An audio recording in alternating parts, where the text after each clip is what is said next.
What's up, people? Can you hear us loud and clear? Takun, can you hear me? I can hear you, bro. All right. You sound super low. You want that? No, never mind. You sound all right. All right. Okay.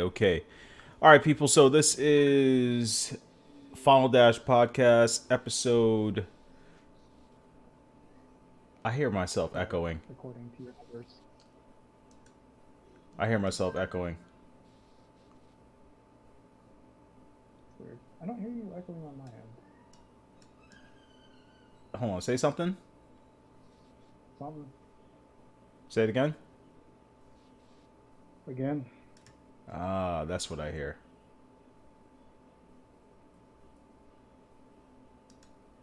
All right, say something. Always that. No. You're good. So I sent Swordmaster John the link. Just had a second to re-sign in. I sent him the link. I don't know if he's going to be able to join in. If it's not me having technical difficulties, it's somebody else. No. You're good. So I sent. Or someone like me, I was just like, nah, bro, I'm good. Yeah, I hear that. Are you guys hearing like a loud, weird hiss in the... See, I'm hearing a static. Let me unplug my mic and plug it. I don't hear nothing on my end, bro. Yes. If you listen to the podcast, there's like a... Yeah, I hear that. Are you guys hearing like a loud, weird hiss in the... See, I'm hearing a static. Alright, we're good. Anyways, people, what's up? This is Final Dash Podcast, episode 12. Along with me, Takun Hiwatari, my co-host. We're expecting either Neo, and we're also expecting Swordmaster John to pop through here. I decided to do 1 or 2 episodes of the podcast on this channel, just in case there are other people that did not go over to the Final Dash Podcast YouTube channel to see what this channel is all about. So, without further ado, Takun, introduce yourself, tell people who you are, where they could find you, and what the channel is all about, or what the podcast is all about. Okay, so what's going on, guys? This is Takun Hiwatari. You can find me at my YouTube channel and up on there, Hiwatari. And then, obviously, this is my Final Dash Podcast channel, our joint channel between me, Cloud, and then we have some guests that come on from time to time where we'll do these podcasts right here, where we go over kind of everything that's been happening in gaming as of recently. It's more focused on Nintendo since Nintendo guy, and I get to choose most of the topics. But we have covered some other aspects of gaming as well, like some of the stuff that Microsoft or Sony's cooking up, because next gen is right around the corner. Those are hot topics, and you can't not talk about it. You really can't. Facts. A lot of people are very separated of what's going on in the gaming news right now because no one wants to hear about Nintendo. It's all about Ghost of Tsushima. And on a surprise note, my copy of the game, my collector's edition, is going to be here on Sunday, and actually Monday. But everyone, Neo and Takun, they both have the game. So we're going to do an impressions of the game on the channel, talking about what we think about the game, the issues, gripes that we have with the game, things like that in nature. And then we're probably going to do a live review of the game on the channel. I'm going to dual upload it here and on Final Dash Podcast. So again, if you did not see what this channel is all about, definitely want to check us out and see what we're about over there. So, Yeah, just to piggyback off of that real quick, this is the first game review we do on that channel. I mean, there's a couple of game reviews on there already, but this would be the first one that like we will collectively review as a crew. So instead of just hearing one person and their opinion may be skewed one way or another, they might be bringing this one perspective to it. You'll have three different gamers, three different perspectives on, whether the game's hot or not.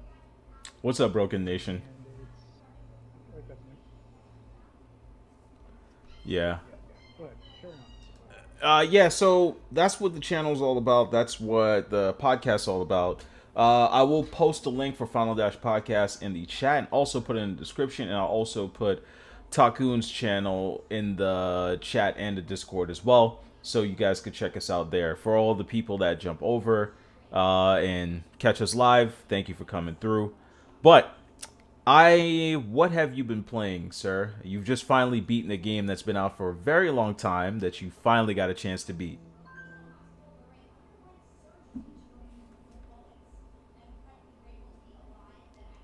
Yeah, Uh, yeah, yeah. So lately, I have been pretty much focusing on efforts to play Chronicles, the definitive edition. you're like super choppy. You're breaking up. Yeah, I've had Xenoblade on every single platform it came out on. Would hit these walls within the story. Takun, they can't hear you. You keep breaking up, buddy. That, I mean, that's just my internet, bro. That's why I don't host these things. But yeah, no, I was just saying, Xenoblade Chronicles Definitive Edition. Finally beat the game despite playing it on like every fucking platform imaginable. I would hit these walls within the story, and then I just dropped the game. And then finally, when the definitive edition came out, I said, "I'm beating this game, no matter what. I don't care how much grinding or whatever BS I have to do." And the deluxe edition or definitive edition came with a bunch of like small improvements to the game that helped me tackle it at the end of the day. And it's good. It is Yeah. really fucking good. If you have a Switch, you like a good story, you like RPGs, no excuse. You got to get into it. Hold on. They're saying they can't hear you at all. Care how much grinding or whatever BS I muted myself earlier. And the deluxe edition or definitive edition came with a. Actually, I have to close out of Chrome to stop sucking down internet. That's weird. They're saying that they can't hear you. Plus, when you listen to the podcast, it You is. like a good story, you like RPGs, no excuse. Oh, I think I know what's going on. Gosh damn it, bro. Always with the technical, but the deluxe edition or definitive edition came with a. Actually, I have to close out of Chrome to. All right, guys. Sorry. I think that's weird. They're saying that they can't hear you. Plus, when you listen to the podcast, it is. You like a good story, you like RPGs, no excuse. All right. I think I know what's going on. All right, there it is. That was the background noise. It was my mic. The deluxe edition or definitive edition came with a. Is it my mic? What the fuck is going on? It's like there's another microphone picking something up.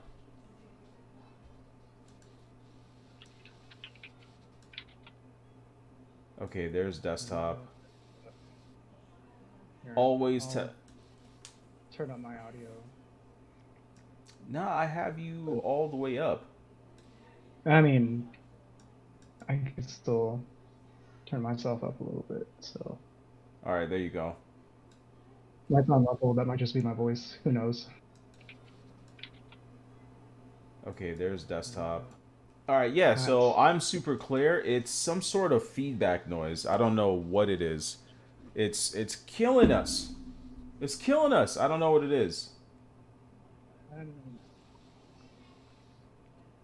Here, I'm gonna try something. I'm gonna mute. What makes these things so hard to do, man? I think it's the. Is there a way to? Doesn't Discord have something that you could change, like the channel or something? Do me a favor, leave and come right back.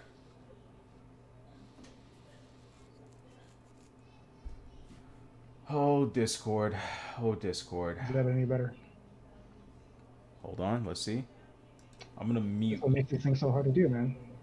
Yeah, it's much better now. Okay, we'll go with that. All right, cool. Post your Discord. We'll do that in a minute. But we are back. I'll go ahead and post the link. Oh, for the Discord. These things so hard to do, man. Yeah, it's much.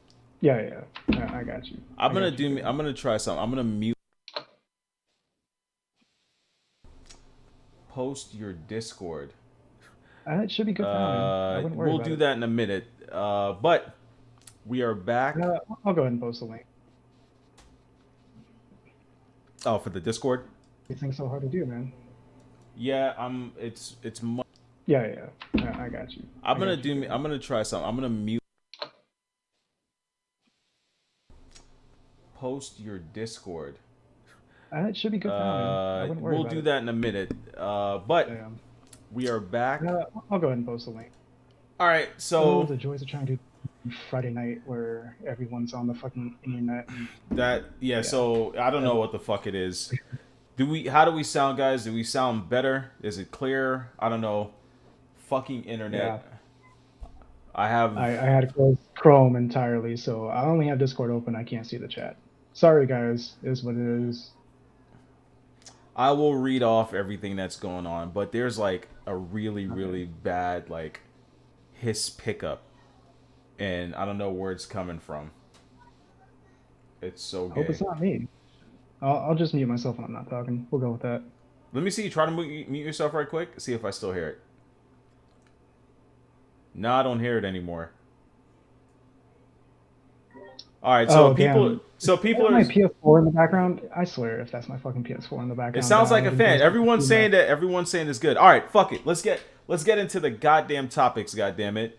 Gosh, damn it. Yeah. Everyone- What was I saying before? Xenoblade Chronicles Definitive Edition. Beat that shit. Play it. If you have a Switch, play it. That's what I was saying. Facts. To me, that game is not a definitive edition in any way at all, any slight way at all. Are you being serious? Even though they added a whole another 20 hours of like What I post-game mean story? is, well, people were calling it like a remaster, and it's nothing like that at all. It's nothing. To me, it feels like we got a slight res bump, but it doesn't look that crazy to me. It doesn't. I don't know. I don't know what it is. I played it. It looks like it's Not that better than. crazy. It looks like it's better than the Wii, obviously because of the new character models. But the game to me just doesn't look like super attractive. Like I still think Xenoblade 2 looks better than this game. I mean, yeah, for sure. But like a lot of the things, yeah, got new models. Some things definitely did not get new models. I don't know what decision making went into. Yeah, let's update this. Let's leave this the same. So it's just like weird contrast when you see like your like all brand new shiny character models next to like really crappy water from the Wii days. Yep. It's a mixed bag, but the game itself is very solid. The story, great, and it's totally worth $60. Like, just going through the main story, not even doing all the side quests, I clocked in about like 52, 53 hours. And then there's about another 20 or so in the, the post-game story that I'm probably going to start soon. So For Android, I did not play Ghost of Tsushima yet because, long story short, GameStop screwed me over big time. They said that I was literally looking at it. They took the money out of my account. I was waiting for the money to like come into the account. I was waiting for them to ship it. It's literally the 16th and they haven't shipped it yet. So I reached out to them. They're like, "Oh, you decided you did not hit the what was it? The next day or like the overnight." I'm like, "That's bullshit. I know I clicked the overnight." Oh yeah. Shout out to Laker Rams. Just because He sent out he super chat was $10. Laker Rams is a longtime supporter of AGS and myself. That's what's up.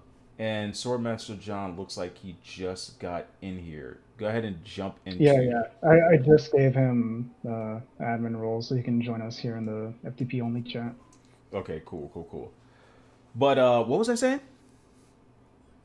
You were saying something in Ghost of Tsushima. You were saying Oh something you yeah, couldn't yeah, get yeah. over So overnight shipping. I had to get it shipped to me through my family site, which I ended up saving money anyways.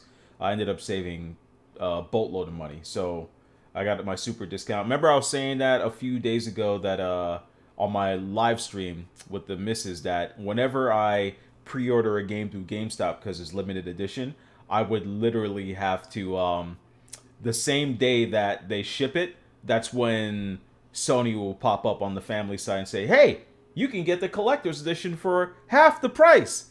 And I'm like, "Fuck, the shit's already shipped to me." So this time it worked out in my favor. GameStop fucked up. The only problem is with the Sony site, my shit doesn't come day and date, or it doesn't come launch date because they always drop it on the day of or like a day before, and it's not gonna get shipped out by then. Hold on. Uh, has a lot. I think your boy's tripping.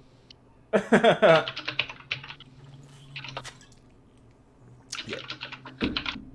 I think your boy's tripping. Yeah, must be, must be.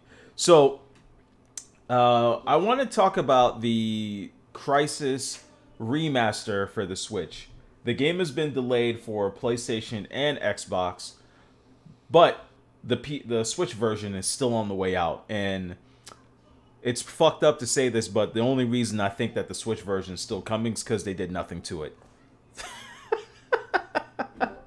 Probably. I mean, okay, I find it really, really hard to believe that Crysis, I mean, granted, it was a long time ago, but used to be the benchmark for maxing out your PC, making sure your hardware was like top notch, is all of a sudden magically running on a tablet. Like, I, I have bad vibes from this. I feel like we're going to see some Outer Worlds level of jank, Yeah, but you so know, we'll see how it goes. so apparently fans were very upset with the Crysis remastered graphics. It doesn't look great. Hold on a minute. I gotta fix Swordmaster John's thing. Hold up. No. All right. Hold on, Swordmaster. I gotta add you in here. Your window. Shouldn't he just automatically be picking up from your audio output? I know he's good. I'm talking about adding his picture, window capture. Oh, word. Yeah, it's one of those things. Is this one of those days? Oh, hold on. Alt.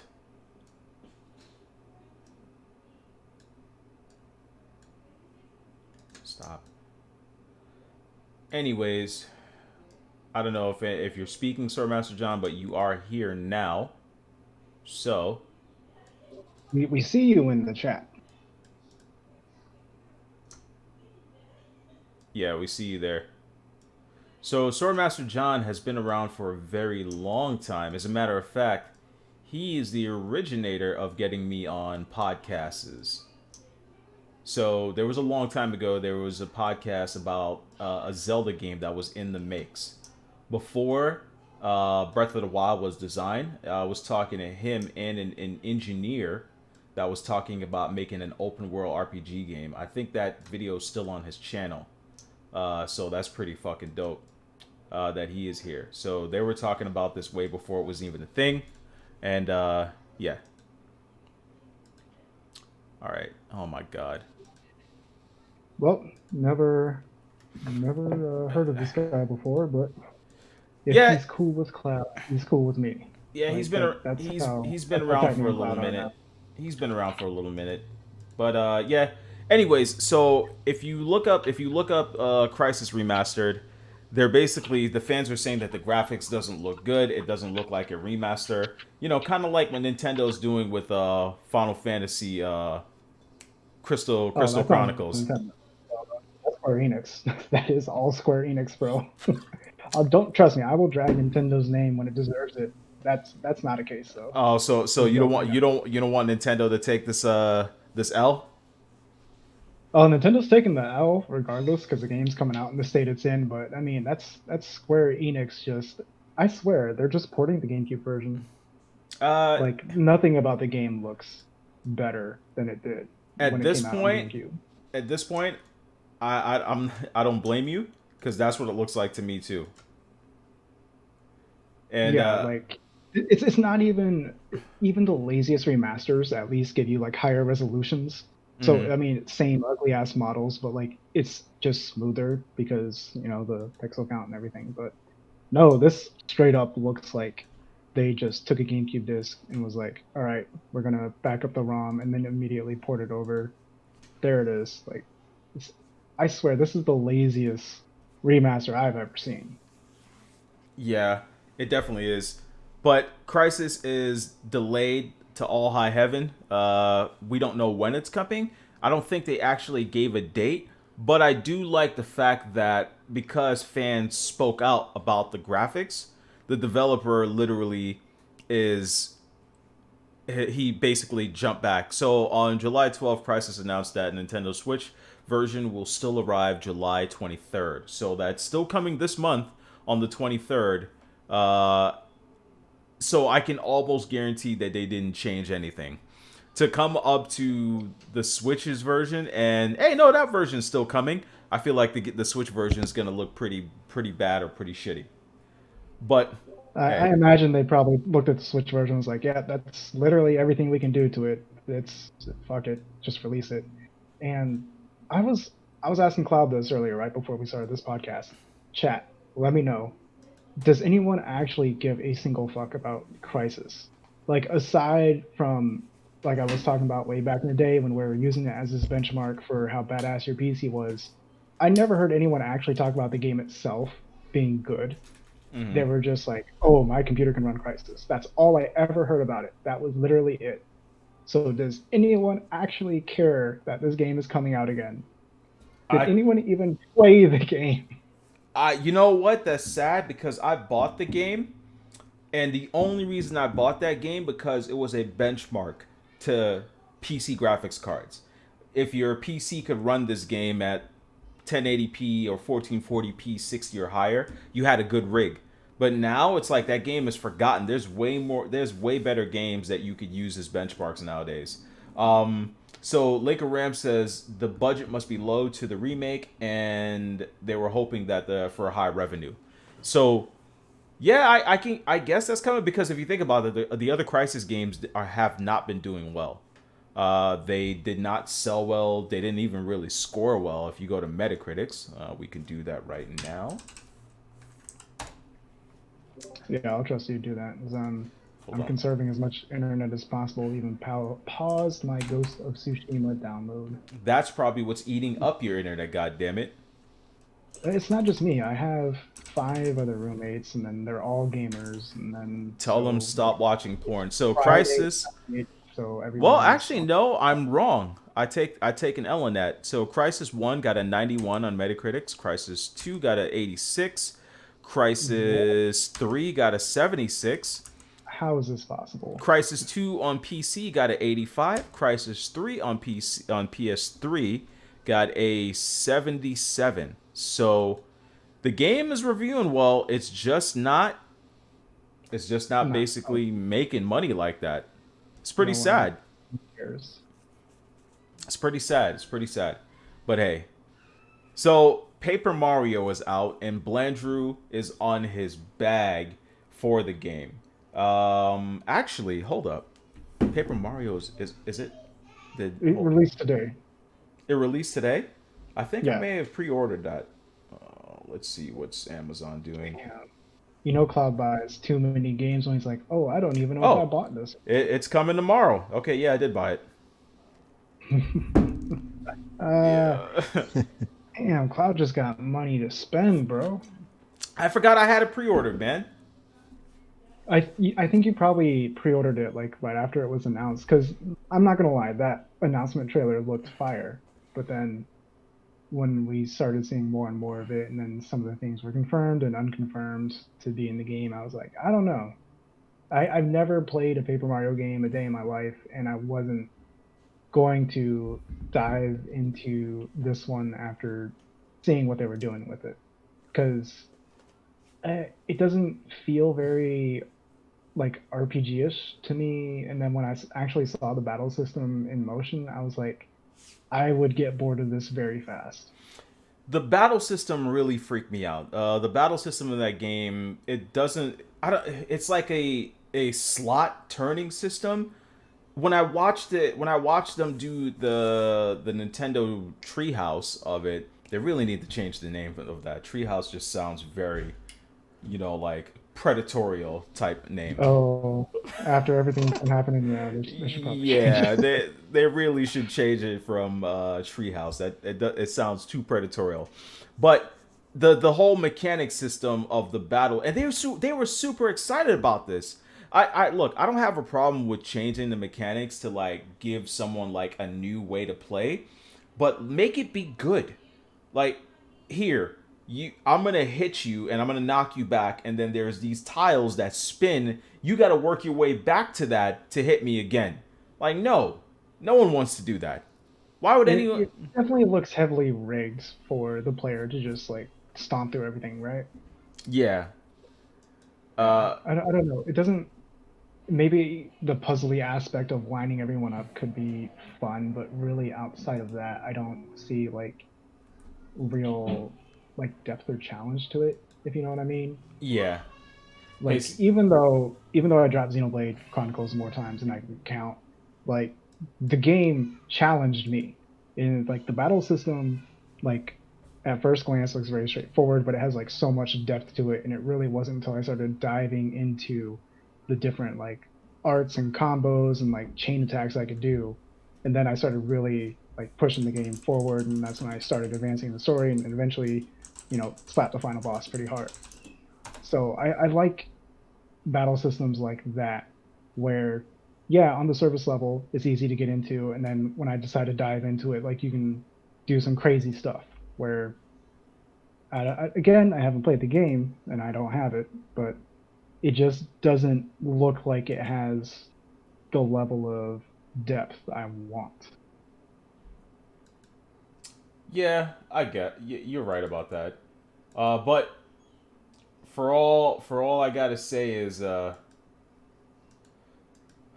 let's hope that that game does well at some point, because it also didn't, for a new Mario game, it did not score that well. As a matter of fact, it's sitting at an 81 on Metacritic's, and it has 45 reviews. It's got 9 mixed reviews and no negative reviews. As for user reviews, I'm not seeing anything from users yet. But no negative reviews, just 45 positive reviews and 9 mixed reviews. I mean, let's not pretend like 80 is a bad score, but I have a hard time trusting reviews after Pokemon Sword and Shield was getting like nines. Like no, Facts. I can't trust reviews anymore. Can't trust yeah, those gaming journalists, because if you maybe on its own, in its own little nutshell, like Sword and Shield could be like an 8 or a 9, but if you've been playing the Pokemon series as long as I have, since like Red and Blue, you know that game is not a 9. Like you look at everything that was cut, and the content that was added does not even begin to make up for it. So, and I So feel like Paper Mario fans, once the user reviews start rolling in, they'll feel the same up. They'll look back on some of the older games, the 64 or like the GameCube ones, and they'll be like, you could literally cut out entire mechanics. Like, there's no way I'm going to say this game's like an 8, you know? all right, so if we're looking at history of Paper Mario, the first one on N64 got a 93. It hasn't much play. The Paper Mario on the GameCube got an 86. Paper Mario on the Wii got an 85. And then Paper Jam on 3DS doesn't matter. Don't care about that. But the one on Wii U got a 76. So it was gradually going down every year, but now, I mean, every iteration, but now it has an 81. I will play it, and I will try it out. I will play it. to see what it's all about, see what could change and what could, make me want to play the game or whatever. But I think it's gonna be, it has to do a little bit more than be the Mario game paper style. When I think of Paper Mario, it's the closest to a Mario RPG game I'm gonna get since Mario RPG for the 7 stars. I haven't gotten that since. Yeah, that's a game we need on the SNES Online. That game needs to get a remaster. Period. Oh man, I am not even gonna hold out for a remaster, and if Square Enix does it, I don't want them to, especially after seeing what they're doing in Final Fantasy Crystal Chronicles. Like, just put the game on the SNES Online. Just just put the OG game on there. That's what I would want. So there And then was I guess Swordmaster John, are you there? Yo, can you hear me? Yes, we can hear you, dude. oh, How have you been, thanks for letting me sir? in there. I've been doing all kinds of stuff, but we got a lot of catching up to do, buddy. Yeah, But we definitely do. So how do you have you picked up Paper Mario yet? no, I have not. I picked up Ghost of Tsushima last night. Had terrible. I had to replace my whole router and everything. It just blew out the LAN cables weren't connecting, and it was just terrible. Look at that, But people. Feels bad. PlayStation exclusives breaking routers, so you can buy a new router looking system. They just prepping you for that PS5, bro. You know the PS5 is just a giant router, right? Exactly. Yeah, So but what have you been playing, man? I was playing a lot of that just recently, but really, I've been all over the place. I've been playing a little bit of Stardew Valley. I've been even playing. A lot of people don't like Fallout 76, and that's a very controversial game for a lot of people. But it's like I find some enjoyment in it, but it's not for everybody. It's not a good Fallout game, if that makes sense. Has it gotten better? Because I know it's gotten Didn't at they? Didn't least they? Didn't they million add updates since NPCs? it originally came out. Yeah. They did add the NPCs, and that was like the biggest step in the right direction. Um, but where I think they're kind of taking a step backwards is this new battle pass that they added. It's kind of like a way to get you to play the game Oh, is that the more than $100 you battle already don't want to. So it Okay. kind of makes it aggravating. Yeah. pass? So there was a topic here from last week that we didn't have to get a chance to. Does Nintendo Switch production return back to normal? That article does not live up to its title because it literally went back to not being available. I mean, maybe it's just selling. Like, I didn't post a link in there, but the Switch was the best-selling system of last month. I mean, I think we're going to keep seeing that until the next gen drops. Like, why is anyone going to buy a PS4 and Xbox One right now when you literally know either later this year or at the start of next year the new Xbox and PlayStation are coming out? So Speaking of I wouldn't which, say it's newsworthy, but yeah, Switch is still selling like crazy. to add on to that, officially today, Microsoft announced that the Xbox One X has been discontinued. Was that today or yesterday? I think it was yesterday. My bad. It was yesterday. But yeah, it's It was discontinued. recent. Yeah, Yeah, I thought that so was a dirty trick. Like, it is. here, let's we have the next Xbox Series X, whatever, and then they're like, oh, we're going to continue supporting the Xbox family, Xbox One S and the Xbox One X, and then under the radar, we're just literally going to discontinue those systems. So I'm like, kind of Microsoft speaking out of both ends of their mouth right there. Yeah, I'm not a fan of that, and I know why they did it. It's a smart move, but it's a shady move because if they kept that system around, and let's say mom walks into the store, and they see because the rumored price of the Series S, which is a Lockhart, is going to be $199. That's the rumored price, but the Mm. Xbox One X is $250. Mom walks into a Best Buy and sees the Xbox One S, the Xbox One X for $249, then the Xbox Series S for $199, and then the Xbox Series X for $499. She's gonna be like, "What the fuck do I choose?" So it's smart of what they're doing, but I think it's still shady because I think I think that's how Neo got his. He's doing like the payment plan on his, and he just got it to say it's discontinued. Okay, I'm gonna let Zelda Master John get in there before I drop my 2 cents on this. Go ahead, Zelda. So you're going about the Xbox though, like Yeah. So the the whole different versions. well, the Okay. fact that they So the canceled it. Xbox One X and the Xbox One S are going to be discontinued, or the Xbox One S digital. The Xbox One S will still be around. The digital one's getting cut, and the Xbox One X, they're just gonna not produce those anymore. Oh, okay. So it looks like they're just trying to push people to get the digital version of the other one, instead of just settling for whatever, or getting the wrong thing during the holidays, possible. Yeah, I think it's what they're doing, but I don't know, man. It's sneaky. It is It's a very little sneaky. sneaky. Could be.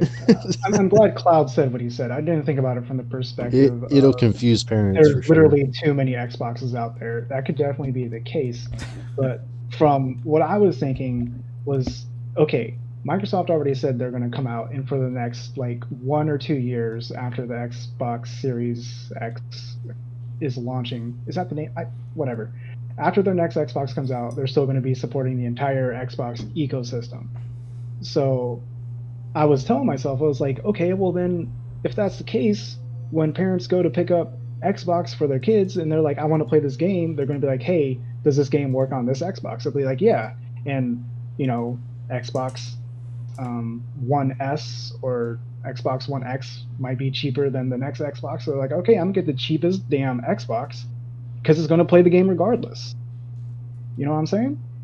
Mm-hmm. So I think it's really, maybe Microsoft wants to cut out the confusion, but I think more than anything, they're causing more. They don't want that scenario where people are just flocking to the cheapest Xbox because they know it's going to play the games for the next 1 or 2 years. Is that the case? Because the Series S is going to be the cheaper version, and it's only going to be 1080p 60, 1440p 60. When your last system you just sold 4K 60, so you tell people get the newer system because it's got a newer processor, but it's only 1080p 60, but the graphics are going to look amazing. But hold on, you told me 4K was better graphics. No. You can get 1080p with better graphics. No, hold on, buddy. I just went ahead and bought this 4K TV. I'm confused as all. Both ends of their mouth, bro. This is like, when, what was it? Assassin's Creed, what was it? Origins came out, and there was like 20 different collector's editions, and there was a master's edition, there was a gold edition, there was like the super ultimate, like suck your dick edition. Yeah. But like they all had different things that the other editions didn't have. This is basically the Microsoft Xbox version of that, where it's literally going to be too much to keep track of. So cutting out the older Xboxes, I do think is the right move, especially with their stupid fucking naming system that they have going on. It's hella confusing. I thought it was a good naming system. I mean, people like you and me are getting mixed up. I mean, if you take the average consumer, if you take code, you'll know what they are. It's nothing but a bunch of X's and O's. Oh my goodness. Oh man. Oh man. So, hold on. No, I wanted to touch on something else before we get to that. So Nintendo President Furukawa sees 95% approval rating. Hold on. Gotta read the whole thing. So, you're gonna have to touch on this, Takun. Nintendo President Furukawa sees 95% approval rating, which is up from 92%. I don't know what he's talking about. So that's the approval rating from like the investors, the board, or whatever you want to call it, and it just means that everyone that gives Nintendo their money is really really behind the new president right there. I forget the approval ratings of Satoru Iwata during like his final days, but they were not high at all. Like they did not like Iwata because Iwata was a father figure when it came to Nintendo. This guy is a businessman. If you look at some of the games that's on the Switch, there's a game called Waifu, and I looked at the video. It's a Why shooter. were you researching waifu cloud? I'm like, Hmm. wait. Oh, I'm gonna need Mrs. Cloud opinion on this. I'm gonna bring it up to What her on Monday, bro. what is this? But there's a part, if you look at the game, they have a video of the gameplay. It's like, those like centipede type games where you shoot the things that's coming at you, but the more of them you shoot, the more the girl gets undressed. But it gets better. There's also an uncensored mode. Oh, And then you got to remember, my- there's also Panty Party on there. So this guy does not care what goes on the Switch. What he's saying is there's an audience for every Switch owner. I mean, for every Switch owner, there's a game for you. So I get it. I get it. He's doing shit that Nintendo. Everyone that had that mindset of like Nintendo game Switch is for kids, like they're very out of touch because one, The Witcher is not for kids; it's on the Switch. Even some of the games, like what is it, Xenoblade Chronicles, is not a kids game. You know what I'm saying? So I hate when people have that narrative. But this dude Furukawa is basically he's doing the right moves. And again, Iwata to me, from the looks of it, and Reggie, they're like parents, dude. This dude looks like he's got no kids. So I don't know. that's rude. That's rude. Zelda Master John, do you have any opinions on this before About argue? Furukawa. Yeah. I think the guy. I think if I remember right, he was like the financial officer during the GameCube era, and I thought a lot of like his ideas for making some pretty compelling ways for them to make money on that system, even though it didn't sell well, kind of did work. I don't know exactly what his contributions were, but I do know that I think that was partially as to why they picked him. Was just because of his marketing career and stuff with like knowing how much stuff is worth for the consumers and keeping their price points up. So I see that from the business side of things as to why they picked him. Okay. Yeah, But, that makes sense. To But I piggyback don't. on some of the- Beyond that, I think what's his name? Wada was more of like an innovative style person, like where he thought outside the box a lot. That is true. He definitely was. He was the one that championed in the DS and Wii era. And then, hit or miss, we ended up with the Wii U. So, I mean, you can't be right 100% of the time, but, I mean, he's responsible for the high highs. As for Furukawa, yeah. This guy, I can see why they picked him from the business side of things. If we're going off of some of the stuff going on in the eShop, there is a metric butt ton of shovelware. There doesn't really appear to be any like filter as far as getting into the eShop. Yeah, a lot of games are going on sale there, and then there's no rating system. So like back in the Wii U days, you could see on the scale of 1 to 5 stars how hot a game was. And then I'm pretty sure that led to a lot of games not selling after a certain point just because of the reviews that rolled in. So I'm sure he's making everyone happy with some of the decisions he's making and the money that everyone's rolling in. Even though from a consumer side, I don't really appreciate a lot of those decisions. But from a business standpoint, we can see why he's a man and why his approval rating's so high. If you actually look at the track record of approval rating, the 5 candidates of this year, you have Miyamoto, that his approval rating was 98.3%, and then Shinani Takahashi was 98%. But they don't have Iwata on here. So there's been other people in Nintendo that's had a higher approval rate, but he's literally like improving his like tremendously to almost 100% approval rating. So I want to know who the other investors are. That's like, I don't really know about this guy. I mean, You can bring people with higher approval ratings for sure, but you definitely cannot downplay 95%. Oh That's no, insane. that's what I'm saying. May- Who's that 4% that doesn't agree with him?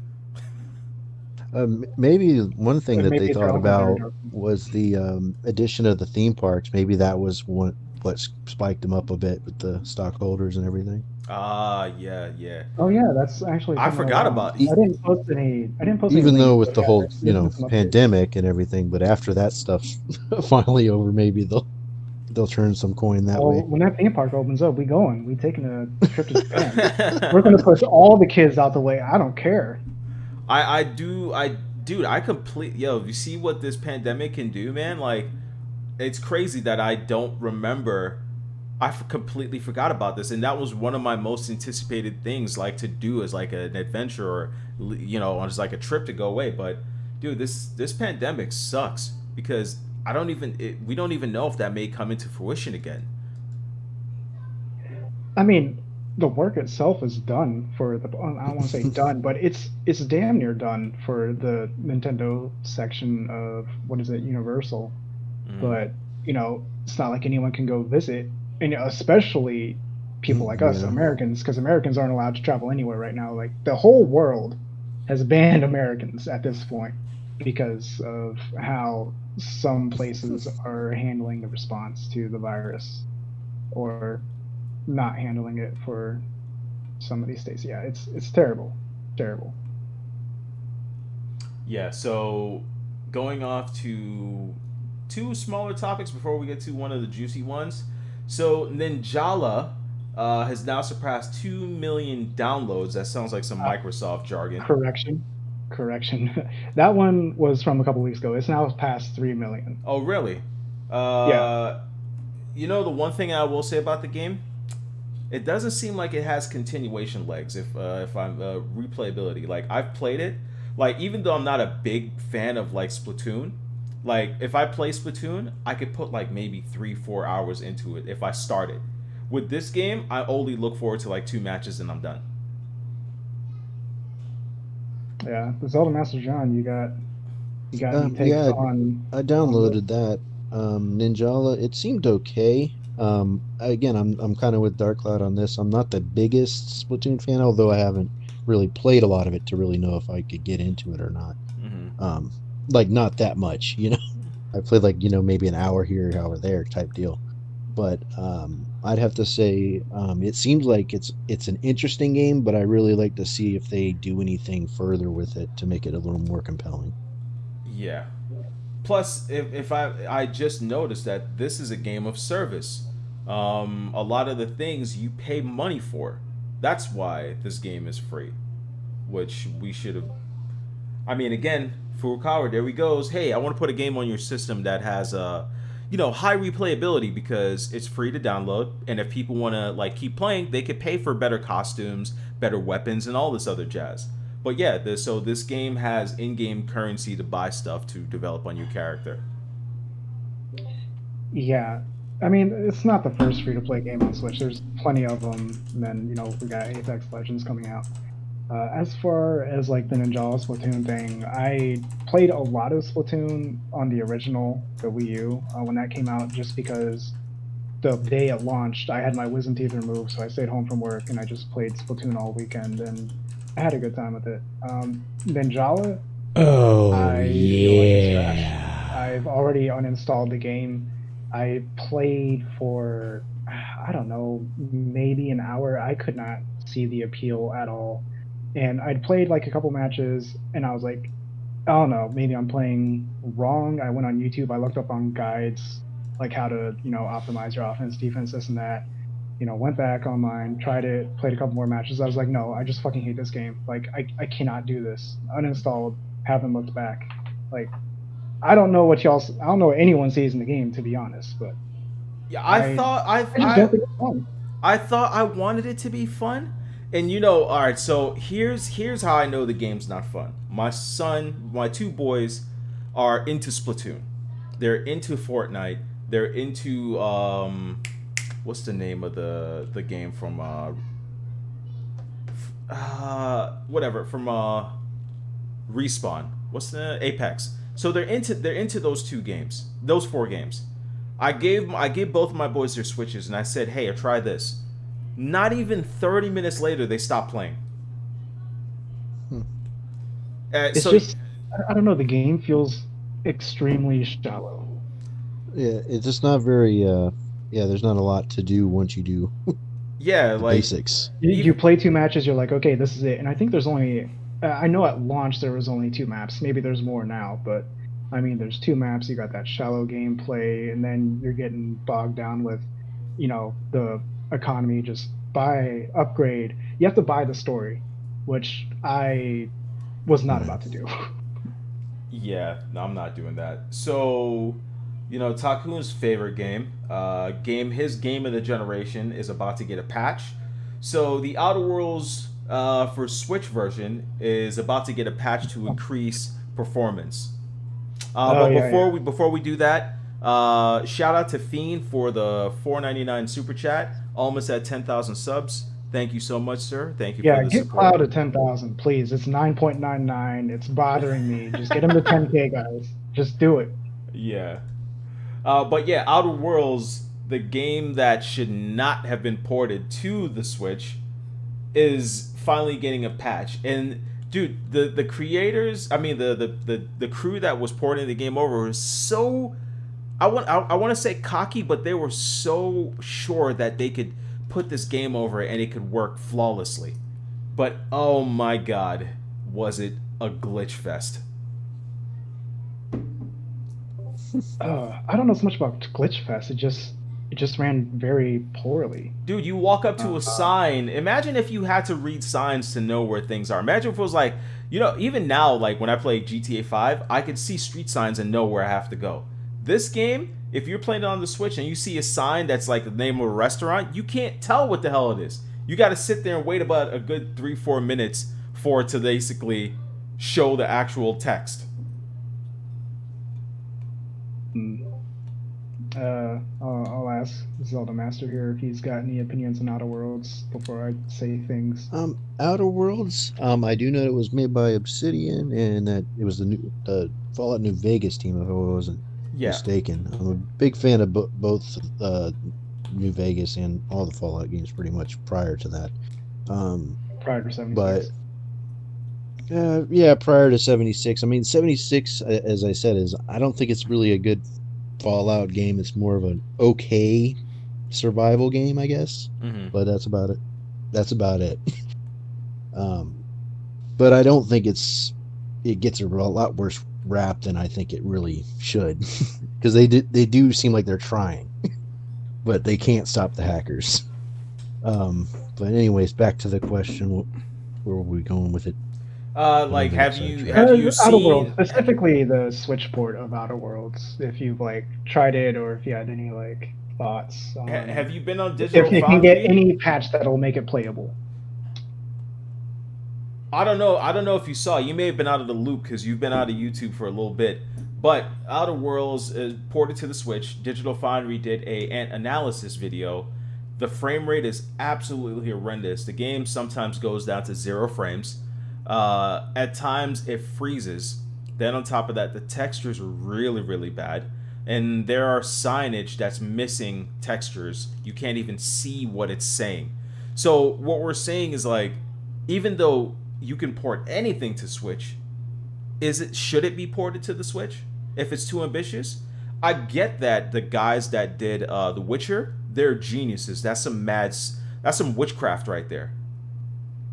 But this does I don't know if there's any patch that's going to be able to save this thing.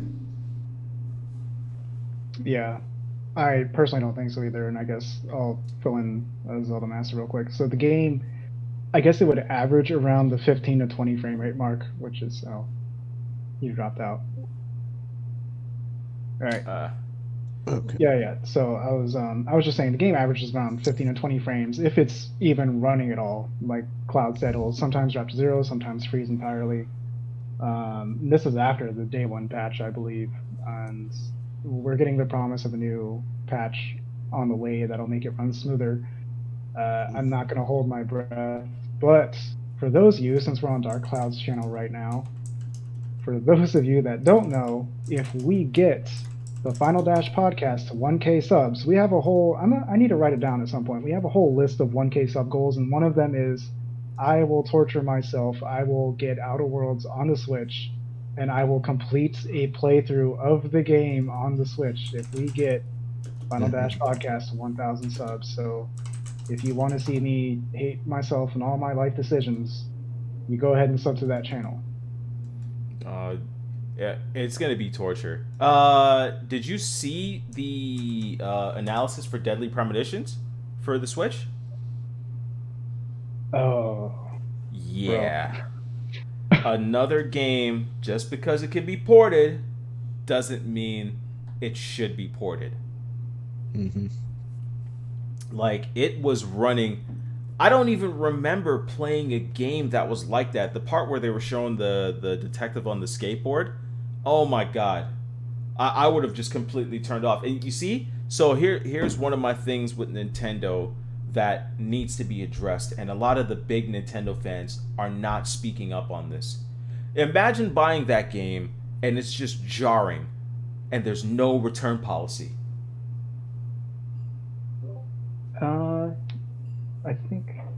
I forget what the last update was on Nintendo's like return policy was, but I think they did implement one at some point.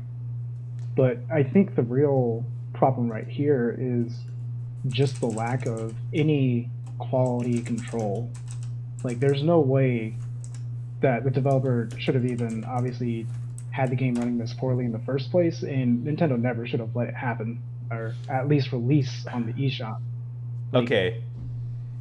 So here's the BS right here. So Nintendo's return exchange. You have 30 days after delivery of your order to return unopened product.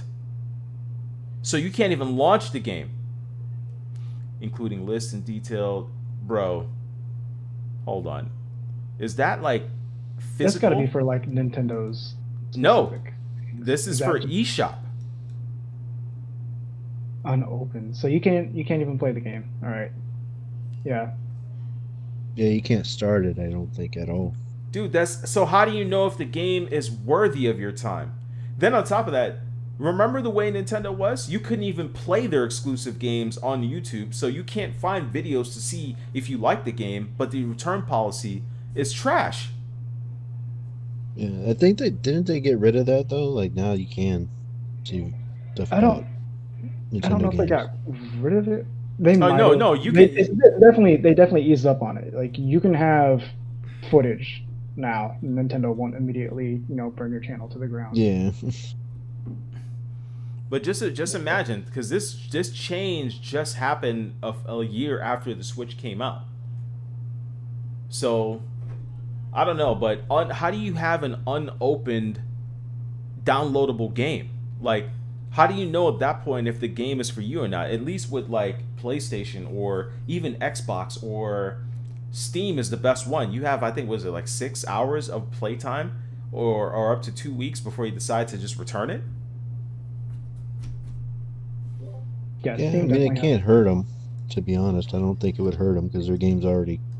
A lot of the times they prove themselves, but not like their ports. I would say their ports is kind of a little different. You should probably know what you're buying. Yeah. 95% approval rating, guys. 95% approval rating. All right, so juicy topic. We did not get a chance to talk about this before we go on the final topic, but Evo 2020 Online has been canceled, and Joey, Dr. Wizard, has been removed from CEO. And at the point right now, there's a new person.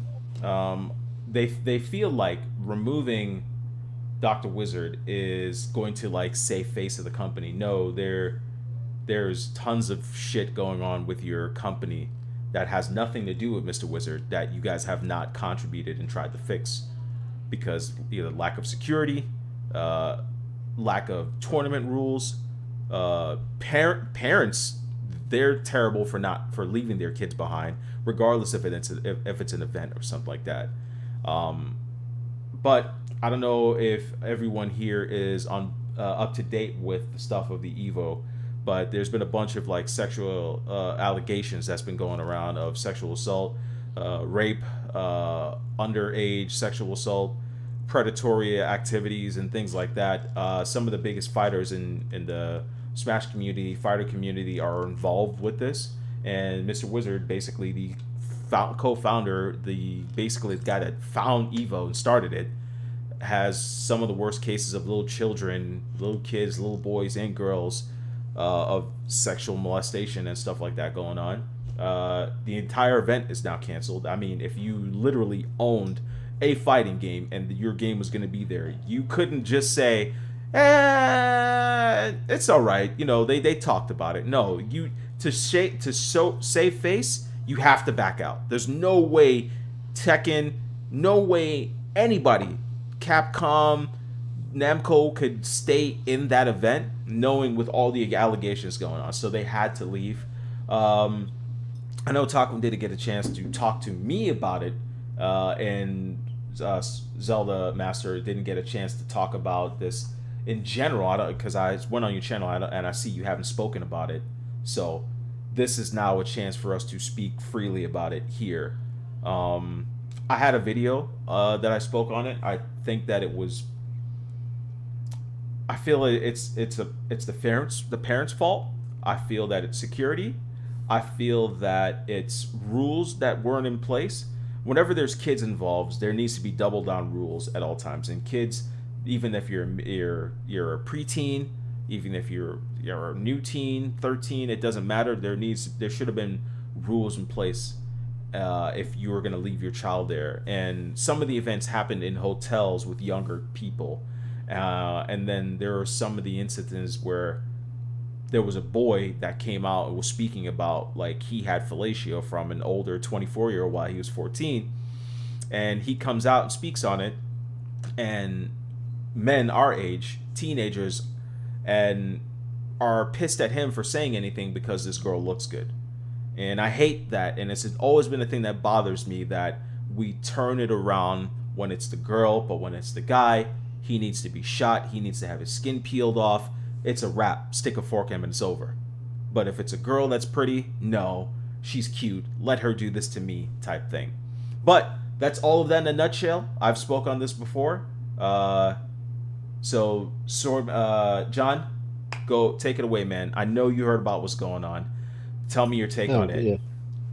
Yeah, I mean, I kind of see a lot of it the same way that you're saying. I definitely think people should have been a lot more safe about it. There's always room for people to be more responsible for leaving their kids in places they shouldn't be by themselves to start with. That's the biggest thing to me. I was like, I can't believe that they just let the kids, walk around, wherever up into people's rooms and stuff. Mm-hmm. I mean, it comes down to, some of it is upbringing, and at the same time, I'm like, who knows? I mean, it could just be just a lack of caring on the event side. They didn't care to have enough security there, didn't think anything was going to happen or whatever. But that's the thing, is nobody should just think nothing's going to happen. Facts. So, Takun, I know you've been wanting to speak on this. Go. Yeah, so as someone that was like going to a lot of the Smash Bros tournaments, I did a lot of traveling during like 2014, 2015, a little bit of actually 2016 too. During those years I traveled all throughout the US to like the national tournaments and everything, and I started competitive Smash in NDVA, which is where the Puppet and Senpai thing went down, which what you was talking about with the 14-year-old boy and the 24-year-old chick. And I had met everyone in the scene during like 2014, 2015. So I definitely met both Puppet and Senpai. It was before all those events took place. But I mean, that hit me extra hard. The fact that I had met these people already. There was this guy, Reggie Silva. Silva Reggie, I think is what his tag is now. But yeah, he was like Puppet's basically big brother. Like everywhere I went and they were there, like Reggie was there, is always making sure Puppet was good, taken care of, and like total 100% big brother aspect to it. And I think when the news came out, I was just like, I felt so hurt. And then I was like, I can't imagine what this guy's going through because they're all from the same region. Like they were from Southern Virginia. Like Virginia, I don't want to say it's a big ass place, but with the traffic and the fact it takes you 30 minutes to pull out of your driveway, everywhere is far in Virginia. So I didn't see them that often because I was in the northern part, but I did see them quite a bit. And I was like, the fact that Reggie was always around Pape and even he didn't know what was going on. Like that's to me that is insane. That's dangerous because there were rumors about all that going down a couple years ago, and everyone brushed it off. They're like, "Oh no, she wouldn't do that. Like you're crazy." And I feel like when these topics are brought up, when these rumors are brought up, I'm not saying you should immediately jump on and like throw the person under the prison, but you should take it seriously. It should be looked into because had this had been looked at several years ago when it was originally brought up, like um, it could have been stopped right there. Now, this kid, I don't want to say he's scarred for life, but he's got a lot of damage done to him, mentally, emotionally, that he has to bounce back from. Because if you guys read his twit longer, which I did, like there was a lot of mental and emotional manipulation going on there, and he's still struggling with it to this day. We're I talking have I we're have talking about the I have a couple of 14-year-old, videos. right? Yeah, yeah, I'm talking about him.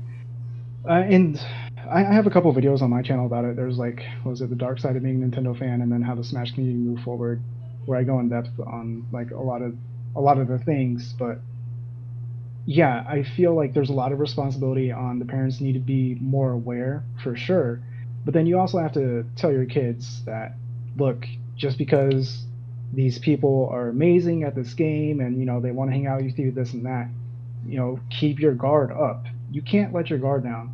I feel like the fighting game community in particular, like I know the Smash Bros scene, and I think there's a lot of stuff going on in like other fighting game communities, similar stories of like what's happened in the Smash scene. I feel like a big problem with this is just this dynamic of fighting games are 1v1, so it's very easy to idolize good players because it's all them. It's not like we look at something like League of Legends where, I mean, one guy might be amazingly godlike, but if his team isn't good, then he's not good, if that makes sense. Hmm. Where in something like Smash Bros, Street Fighter, Mortal Kombat, it's just that one player that stands above the rest. They're phenomenal, and it kind of like gets to their heads, I guess, where they get like so popular, they're so big in the scene, and that's why a lot of these people are afraid to come forward in general up until recently, because it's like you want to come out and say that this person did this to me. Well, that person is the best player in the world. Like literally, Zero, the best Smash Bros. Player in the world, still holds a world record for the most tournaments won back to back. Like I think it's like 57 or something. It was like 2 years straight. It was absolutely nuts. And what really got to me with that was even after those stories came out about Zero, Zero stands were still defending him, even though he made two confessions before he finally fessed up. Was like, okay, I actually did it. Like he was still playing his fans. He was still like, okay, guys, well, here's how it happened from my perspective. Went down like, and he retracted that story. It's like, okay, here's what really happened, and then he finally confessed to everything because he couldn't keep trying to manipulate the story in his favor. And even after that third confession, he came out and fessed up to everything. People were still like defending Zero. Oh, I hope you get yourself checked out and come back better. No, no, no. We don't want him back. Don't come back. I Hmm. don't care how fucking good the guy is. I don't care if he was the best in the world. I don't care if he still is the best in the world. I don't care if he holds literally the world record for the most amount of tournaments won. Like, no, that's a wrap. We shouldn't invite that back. Yeah, And we just need to stop, like I said, looking up to these top players like there's idolizing some, them. like, yeah, idolizing them like they're above us. No, no. And they need to be held accountable for these things if they happen. And like I said, it's a lot of parents need to be more involved. A lot of kids just need to be taught keep your guard up around strangers. Like we live in this digital age, it's so easy to directly communicate with anyone. And I don't know, somewhere along the line, I guess parents start teaching their kids to like, hey, these people are still strangers. It feels like they're not when you're in their Twitch or YouTube channel every day, and they're literally talking to you because you're in the chat, or like you even meet up a couple of times if you go to like some of these tournaments. But I know they don't feel like strangers with the technology and communication that we have these days, but they still are. So uh, keep your guard up. Show up to the tournaments, play the game, have fun. I would not stick around after that. If you're a parent, bring your kid over there, let them play the game, and then go home. A lot That's of it. these things happen outside of the tournaments. People get invited to, like you said, hotel rooms, to people's houses, and then it goes crazy from there. And the legal system really, it's really tricky with some of these cases with the legal system, just because a lot of times the cases are either swept under the rug in general, or they take place in a state where neither party lives, neither the accused or the victim live. So it's damn near impossible to press charges or get anything done. So we just have to, like I said, teach your kids better. Parents need to be more involved, and we as a community have to keep these people out. Yeah. Like, yeah, No matter how good these people are, like, it doesn't matter. Like my role model is Rodney Mullen, the professional skateboarder, guy that basically created all the skateboards in the world. If today came out that he was a child molester, or he was like an evil person, he kept people in his closet or some shit like that. He's not. He's the sweetest guy in the fucking world. But if it came out that he was all of these things, it would destroy me because I look up to him. So just because someone is like the best in the world at something, if they're evil, if they're an animal, if they're disease scum to what human life is, then they need help, and they need to be removed from what they love. There needs to be some sort of consequences to them, you know? so just running back real quick while we're on this subject, something I had mentioned in how the Smash community can move forward. I called out Nintendo. I said, look, no joke. We all trashed Nintendo's online when it comes to Smash Bros, and it's like the butt of the joke, right? But I'm being dead serious. If the online was smooth, there would be far less need for us to meet up in person, and these things would happen a lot less. Yeah, their I promise Nintendo's you that. online is absolute booty juice. I'm like, it was a joke, but now I'm being dead serious. Like, Nintendo needs to improve the online, and I'd say it's a safety issue at this point, I'd because like them to people have start to with meet up some in voice person chat. to be able to play Smash. Yeah, definitely voice chat and all of that. It needs to be rehauled. Because if you look at like something like, how did Epic get Fortnite to run so well on Switch with voice, but Nintendo can't do that? Then on top of that, a Nintendo owned IP. Splatoon is the smoothest online game I've ever played from Nintendo. It's literally PlayStation and Xbox smooth quality type. How are they not able to do that on on Smash? It's also fucking terrible on Street Fighter. Horrible on Street Fighter for online. It's not like that on PS4 and Xbox or PC. So it has to do something with Nintendo's online structure and inline infrastructure. But it's just like Yeah. you Yeah. said, John. They need to rehaul their online voice chat, all of those things. Well, Because go it ahead. makes no sense. It's hit or miss, right? Like, you look at, like you said, Splatoon 2. You look at Mario Kart. The online is damn near flawless, and then you look at something like Smash. Literally the best selling fighting game of all time, and you're telling me the online's not that big of a deal to you? Like, fuck out of here. Yeah. So, on to amazing, exciting news that I just found out today. Um, where is it at? There are talks, rumors, but Capcom is planning a brand new Monster Hunter game targeted for middle to middle high school kids. I don't know if I like that statement because of what it could mean. Is Are they trying to say that it's not going to be deep mechanics? Is it like, you know, how they've been turning MMOs nowadays? Because you remember MMOs like Final Fantasy VII back in the day, right?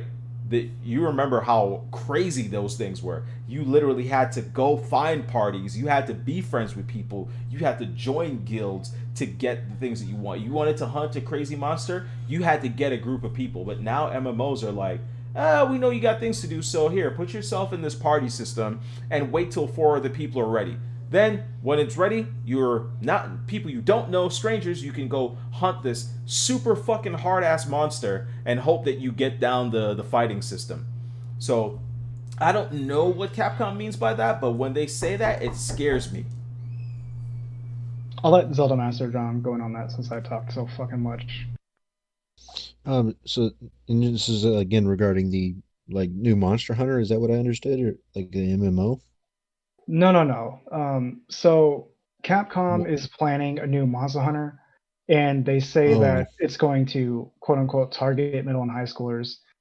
Basically, it's kind of a misquote. It's still going to be a Monster Hunter game, but their objective is to reel in that age range of middle and high school kids, get them into Monster Hunter.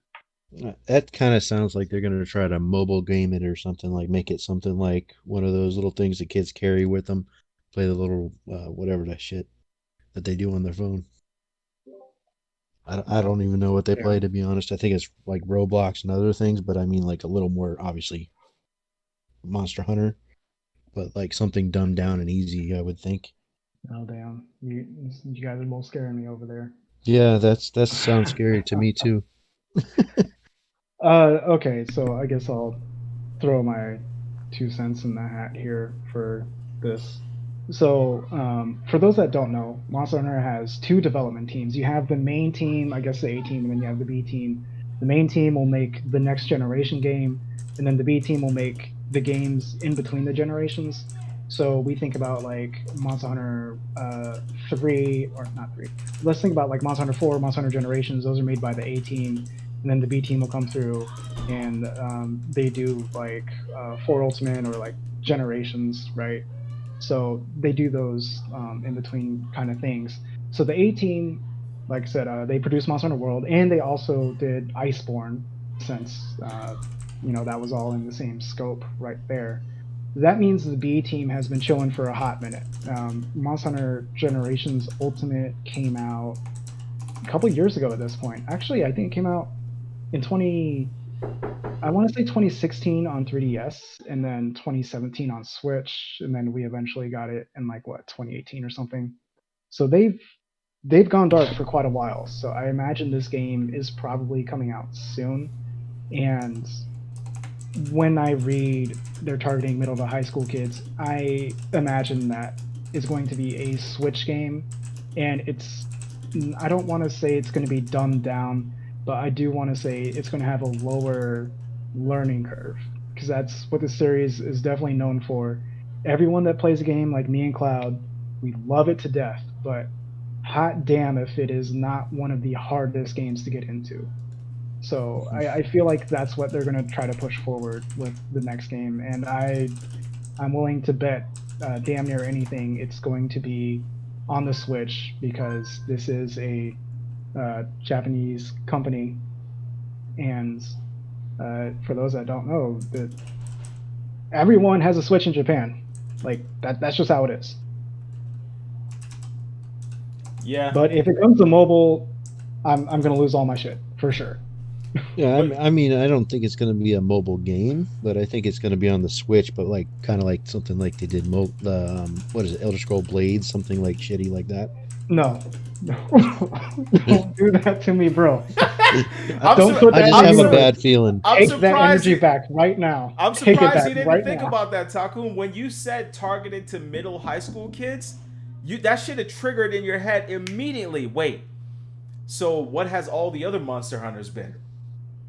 Well, they have Monster Hunters on mobile in Japan already. They already have Monster Hunter Stories, and then there's a Japanese only Monster Hunter game on phones. So I didn't want to think it was going to be some mobile game. They've already went down that rabbit hole. And like I said, they have the two main teams, the A team, the B team, and this is whatever project the B team's working on. So I imagine it is a fully fleshed out Monster Hunter. It's coming to the Switch, and there's going to be like two kind of like branches right now because we know World is never coming to Nintendo Switch. After seeing some of the ports recently, I really don't want it to. So yeah, I imagine this will be like the next step of something like Generations Ultimate, but with a lot of quality of life improvements that we got from World. So, like I said, lower barrier of entry, but still a Monster Hunter game. And fucking fingers crossed that it's not whatever the hell you two guys are putting out the universe. I'm not saying it could be that, but when you think of high school kids, like they don't have time to sit in front of the TV for hours. So you gotta That's why it's coming to the Switch, bro. no, that's still not enough time. What are they gonna do? Play it in the classroom? No, I don't know. Okay, you gotta think about it. Middle and high school kids, Japanese middle and high school kids. I mean, they spend a lot of time like on the bus or like after school activities. Come on, man. Like, come on. You know, a lot of kids like those loot boxes too much. I could see that being a thing. Oh Like, no, don't do that. No, no, Don't no, no, even no, no. say that. Don't No, even Monster say Hunter, that. If Monster Hunter Monster is Hunter gets never going to loot go that route. No, no, boxes, no, I'm no. done with the genre. No, they've already had made their stance on loot boxes when World came out. That like Monster Hunter would be the easiest game to loot box, and they said no. You're gonna play this yeah, damn game. You're gonna wait until you get this 3% rare drop item, and you're gonna like it. yeah. I hope they never do that though. That would be terrible. Even when Capcom was at its lowest and messing up all of its franchises, the Monster Hunter team held their ground. So I have high hopes. I, I really do. I was worried when they were selling the blood gems in Devil May Cry. I was like, what is this? Oh, that scared me Oh, too. yeah. That scared me too. But I guess from what I understand, I haven't played Devil May Cry 5 yet, but I don't think You anyone's don't ever You don't a need them. bludgeon. No you need don't need for it. it. You can crush it if you go through the game enough. Yeah. Yeah, apparently if you're just good at the fucking game, it's all whatever. Yeah. Now, if you really suck, then you might need to buy some. Oh man. Some poor game critic out there gave the game a low score because he had to I had to open his pay wallet money. for some gems. Oh man.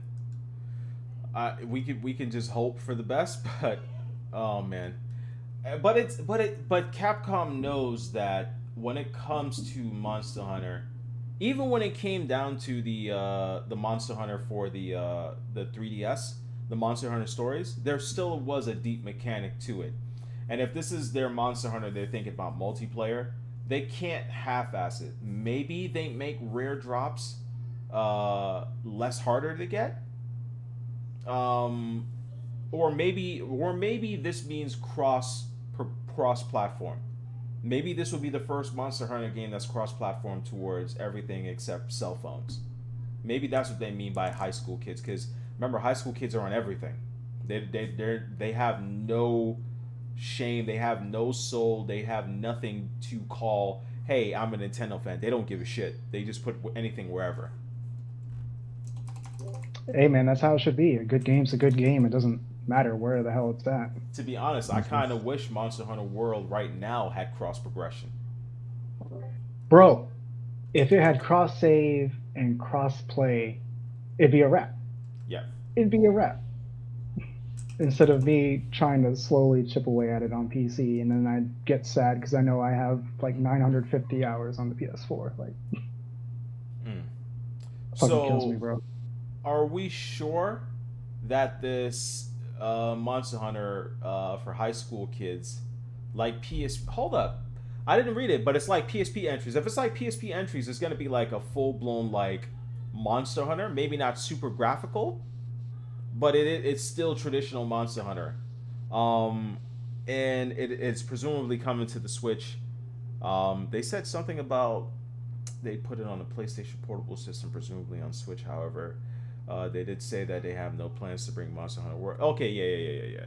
So this is probably what they meant. We don't need Monster Hunter Worlds to come to Switch. It could be something else. Because when Monster Hunter, what was it? The last one that came on Switch, was it 4?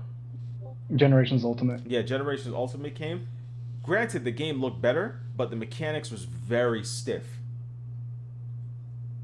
That's just how old Monster Hunter was. Yeah. So something like that, but new like mechanics of like like character, like the characters feel more fluid. It would do well. It would do exceptionally well. That's what I'm saying. If it has, in my mind, I'm thinking like, okay, think about Generations Ultimate, kind of lower visual fidelity, but the sheer number of monsters in that game is astronomical. I think it's like above 90, and I'm thinking it's going to be like that with, like I said, a bunch of the quality of life improvements that came from Monster Hunter World. There's at least 100 of them. Like the game had a lot of things that made it tedious for the sake of being tedious. That World came in and was like, okay, we're not doing those things, or we're going to make a bunch of these mechanics infinitely easier. That's what I want to see. Well, I'm down for it. I'm down for anything. You know what? I'm telling you right now, and I'm just saying this. If Monster Hunter World was a worldwide launch on all platforms, I think the Switch version would still have the most sales. But that's just me. Mm, That probably is there's hot. quite a few of them out there. Yeah. And Japan loves them. They love them some Monster Hunter, Yeah, they man. love Monster Hunter. Yeah. I love Monster Hunter. Fuck. Yeah. If it So came out on Switch, it would have been perfect because you can do all the online multiplayer at home, and then you can all do all the like the single player, like let me get canteen ingredients, let me build up my farm, and all this other shit like on the go. I think Capcom knows that they missed out on some money, and that's why this game is coming in. It may not be if it may not be graphically intensive, but again, I'm telling you, like I said before, if they went ahead and made a Monster Hunter anime style cell shaded, so it's like less stress on like the hardware, it would not only would look good, but it'll capture more of an audience, and it would sell great because it wouldn't take need that much from the actual hardware to run like a cell shaded or cartoony version of it, but still be like like a 3D world type game, just more cell shaded. Think of like Code Vein, but Monster Hunter style. Something like Borderlands. Yeah, but more cartoony because Borderlands still eats up a lot of memory. I don't know how, but it does. I think that's just the devs, man. I Yeah. downloaded Borderlands 3 on my PC and it's like almost 80 gigabytes. I'm like, please, please don't do this to me. I hate the games take up so much space. Yeah, but Yeah, that is a big problem nowadays. oh man, First world problem for sure. you're telling me like there are Switch games that I want to buy that it's hard to find the physical version, and it's a really decent sale on the digital version. I'm like, hold Oh, on. you're telling me, bro? When I download games on my Switch now, I look at the price. I'm like, I mean, yeah, it's a good price, but is this game even worth the storage space on my SD card? No. I deleted Ninjala, even though it's a free game. I'm like, bro, I'm about to free up some gigabytes up here. Like, screw this. Okay, so we have some new subscribers, and I think there are bots, and I'm not a fan. I'm not a fan of this. So loud, Lucy loud, Lori loud, Lori loud. Yeah, they're killing me. Yeah. So Or someone in all their puppet accounts, bro. Like, be optimistic. thank you for all of your bots. Oh my god, and they're killing my ears because I have the notification popping up. Oh my god. Okay. Is there anything going on in the chat? No, it's not. Hold up. So Neo says they just need a traditional Monster Hunter for the Switch and call it a day. Don't dumb down They the have one on world. the Switch, Neo. Generations Ultimate. Get on it. Yeah, but it's when you play Monster Hunter World and the fluidity of like how your character moves, and then you go back to the Switch version. It's like jumping from the PlayStation 4 to the PS2 all over again. In a sense. But all right. I think we covered everything. And Yep. Zelda Master John. So how we end these things is a tradition. our good boy Pharaohs had started. It's called the Grind My Gears section, where something gaming related, if it grinds your gears, you get it off your chest. So, as the guest, you will kick it off. What in the space of gaming grinds your gears? Okay. Hmm. What absolutely grinds my gears? I don't know. I guess I'd have to say it would be something to do with like in certain games there's like world open like PvP available, and I'm more of an RPG style player for like online games and such.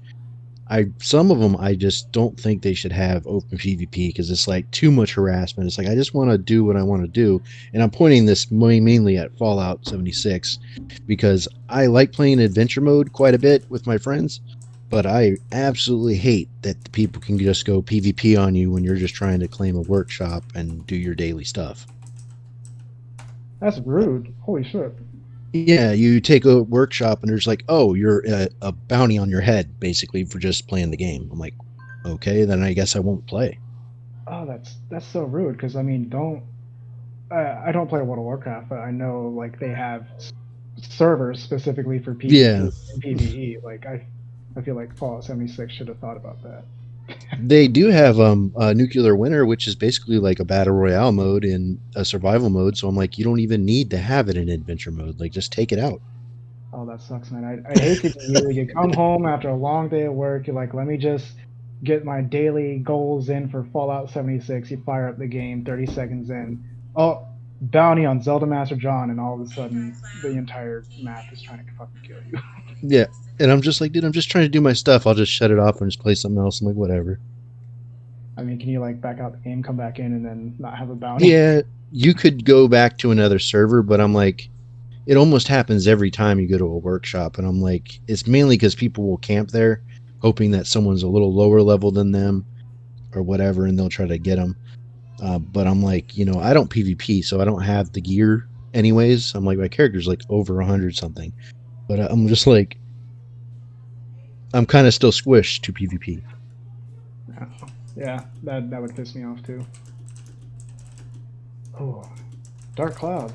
All What right, grinds your so what grinds my gears are, I don't know if you guys saw my latest video, but this console war has been a thing for a very long time, but it was never like the way it is now.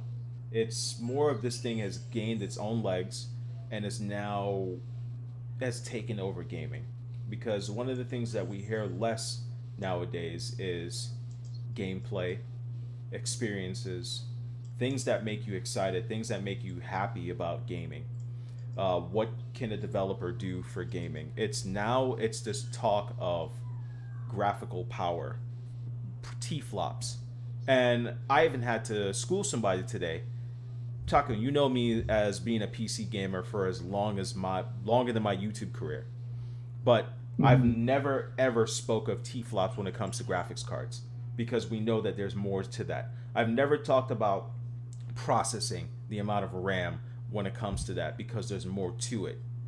It's definitely it's the experiences of what makes a game make you a gamer. Like one of the things that I've been talking about lately is what was a game that you played? What was the game that you played that made you become a gamer? Not the very first game, because it's never the very first game that made you a gamer. There was something that you played down that line that was like, holy shit, this is amazing. I can't wait to experience more moments like this. Like I talk about that all the time. I even brought up my son. He plays a lot of games. He plays a lot of RPG games. He plays everything. He gets excited when he plays things. But I guarantee you, when that boy is 17, 18, and you ask him this question, what was it that turned you into a gamer? I promise you, is Iron Man VR. That kid is absolutely gaga over it. He put on the headset and he's flying in the air, and he literally says, Dad, look at the world. I've never experienced this before. I guarantee that's his moment. And I feel that we as gamers have been out of touch on that and fallen into this power thing. And when it comes to power, I don't think any gamer should even give a shit about that, because you know who power is important for? The developers. When a console's being created, you go to the developer and the developer tells you, "Hey, make sure you have this," but you never just go to one developer, because one developer may be like, "I don't really need much. Just throw whatever you want in there." You go to all of your developers. And that's who that's important to. I feel that this whole generation, like the generation hasn't started yet, and it's about T-flops, SSD, power.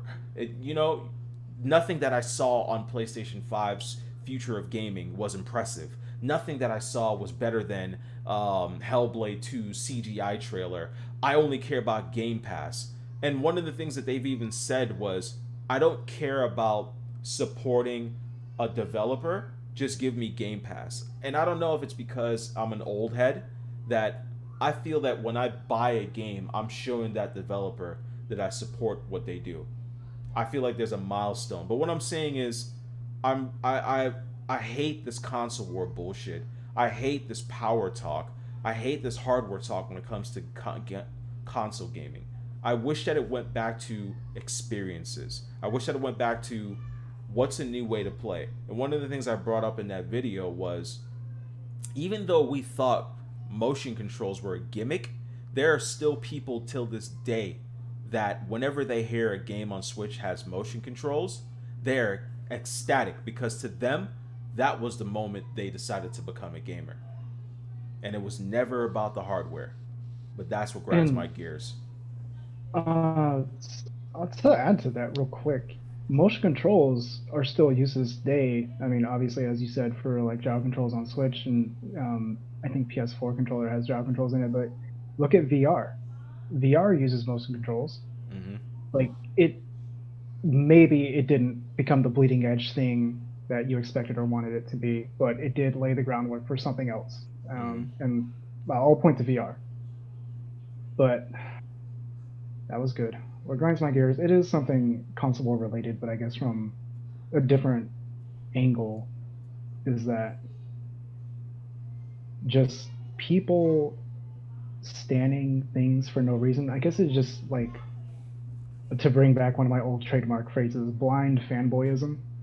People just blindly eating up whatever a company does just because, oh, them my boys, that's my company. Like, you don't have to dick ride 24/7, my dude. You don't have to do it. Sometimes, like, there's no company in the gaming space that is perfect. I'm one of the biggest Nintendo fans on this planet, but Nintendo does not always hit it a home run every single time. I promise you that. And if you're an Xbox or if you're a Sony guy, your company's not knocking it out the park 100% of the time either. We should applaud them when they do great things, and we need to call them out when they mess up. And fanboys will real quick to attack each other. Like, I could clown Xbox for having the most powerful system that plays no games, but and then in the Nintendo space, like, your typical fanboy will be like, oh yeah, Mario, paper origami whatever king, yeah, this is the best game of the year right here. Like, no, dude, no. You can be a fan of the company and still criticize things that need to be criticized, like I did earlier with Smash Bros. Online. That needs to be fixed. 15 plus million copies out there sold, and that's your online. And it was cut from Evo way before all this nonsense went down with, the sexual predators. Because Evo shifted to online only, because of the whole virus going around, they cut Smash Bros. Out of it. Literally, like I said, the biggest fighting game in the entire world. That says something. Yeah, I'm just going to keep rambling on if I keep going, but I mean, long story short, realize, just because you stand for a company doesn't mean you have to 100% back up everything they do. Call them out when you need to, man. Don't be afraid to do it. Don't be a blind fanboy. Don't do it. Remember, to add to that, this is one of the reasons why we were banished from End Up Nation. I was not going to go there. I thought about it. Zelda, you remember those days? That's why we were Oh banished from End yes, of Nation. You cannot speak the truth. yes. It's like Well, it's like there was that time where it was very different, um, and stuff like that, where there's just a waging war among nations almost Yep. of yeah, fans. and the nation had this civil war. You Yeah. know, who asked? Someone asked Cloud the other day what brought down the end of Nation, and I chimed in and I was like, oh, two PlayStation Vitas, the one I bought and the one Cloud bought, that brought down the whole nation. He's not lying. But it's always good. I'm glad we fixed the audio issue, and I'm glad that there are people in here, all the super chats, all the supporters, everyone that just came in late. It's my fault. I did not post this, but I want to try to do these every Friday at 6. But I was stuck in traffic because somebody was decided to They text keep on his changing the phone. times. He decided to text on the phone while driving and crashed his car, and I got stuck behind him. So, it's not my fault. But I need you to so post a news link. I need you to post a news link article of the car crash. I should have snapped photos, I but need the receipt. I I almost need the ran receipt. into him. Yeah. But I will say this. So, Swordmaster John, thank you for coming through. Yes, Uh, sir. well, Zelda Master John. I don't know why I call him Sword, but Zelda Master John. You can't read. You're Do illiterate me a as fuck, dude. favor and tell people where they could find you, man, and what you've been doing, because I know you just came back. Oh yeah, I've been back on YouTube the last couple of years. My channel is still the same. It's now Zelda Master John's Master of Gaming Network. So it is like a social network for gamers. So like they're welcome to come hang out, make new friends in my live streams, and just talk about games, or if they just want any type of help or whatever. That's what the line's open for. I'm playing the games anyway, so I might as well have an audience. Um, but more or less the channel's there. I'm uploading almost nearly daily now. Yeah, Nice. they're real late live streams, like they're like in 3 in the morning on Eastern time, so a lot God of damn, times. the grind is real. Yeah, man. Hey, there's an audience. There's an audience that needs that stuff. So hey, and look, more people start showing up when we're about to leave. What's wrong with y'all? I don't know. We gotta. We didn't announce this. We didn't pinpoint the right. We just got to Yeah. be consistent. You Yeah. keep changing on me. It's on Sunday. It's on Monday. Now My it's on life Friday. is It's like, too much shit going on, and but as you can see, I've been consistent on YouTube, so we're gonna get there. We're gonna get there. yeah, But that's the thing. the So Zelda next, Master John apparently his daily cloud is I know 2 or 3 times a week. I'm on like the once a week right now, maybe twice, mhm. but we're all getting pretty consistent with it. So if you follow all of us, you're gonna have content for days and days. It'll be great. And I got something pretty unique cooking up right now. I already ran it by Cloud, so I know he's curious to see what it turns It's out to gonna be. it's gonna be fire. If you remember, uh, damn, I already forgot his name, dude. Archimedes. It's something like that. That was my fucking idol right there. Yeah. But you obviously know where you could find me. This is DC's Nerd Talk. I restructured my channel from Dark Cloud 1983. If you still type that in, I'm getting YouTube to change that. I am going to get a channel overhaul. I'm also going to get a new logo and icon. And I got a custom jacket coming in for DC's Nerd Talk. Yeah, doing big things, man. And I'm really going to stick through with this. We're literally almost at 10K subs. Once we hit 10K, I'm gonna do something special, like a live stream or something. And again, check me out on the Final Dash podcast. And remember, I upload every Monday, which is a live stream between me and the Missus. So Mrs. Cloud and I, we live stream Q&A. We talk about current events, gaming, and you guys can ask us any question. We usually do that at 3:30, and we're always Mondays at 3:30s. And then Tuesdays and Thursdays, or Fridays, depending on my work schedule, I upload at least 2 videos throughout the week, gaming related, obviously. And then on Fridays, we'll be doing this. It's a lot of shit I'm doing, man. Damn.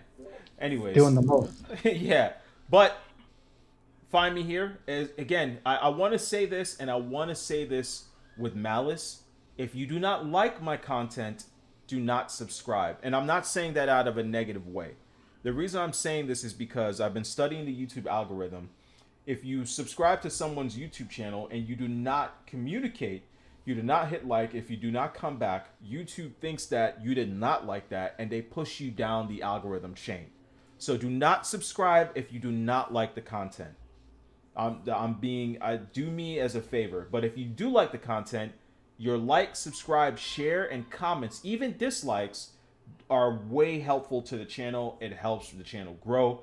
If this video hits over 100 likes, I guarantee you have over 1,000 views. That's YouTube's algorithm is so gay, but that's how it is. So the more likes that we get, the more shares that we get, even dislikes, hits and helps the channel. So also check me out in Final Dash Podcast. That's our other channel. We do podcasts every week, but for the next week, Final Dash will be here on my channel just to capture people that missed out. All right? Yeah, so this right here is the Final Dash podcast. So that is literally what the other channel is all about. But like Cloud said, we're just trying to get more eyes on it. Yep. So if you like this vibe, then that channel is for you, 100%. And the only reason I had technical difficulties is PC problems. You know, even though I'm a PC guy, I will not lie and say that the PC world's perfect. I literally had to reinstall Windows and reinstall everything all over again. And when I launched my my Streamlabs, I didn't set everything up. So it logged me in and kept all my presets, but all my stuff was messed up. What's good, futuristic vape? Excuses. Viper. What? Right. Facts. But Takun, tell us where they could find you and what your channel's all about and what you got planned coming up. Okay, so Takun Hiwatari, that's also my channel name. Cloud will have a link in the description or in the comments, maybe both if he's a really nice person. But my channel is Nintendo focused. I touch on whatever I feel like. I don't try to go with the flow when it comes to keeping up to date with everything. I'll poke fun at Nintendo when I need to, which is kind of what I've been doing lately. I have a blast doing it. And just random Nintendo things I want to discuss.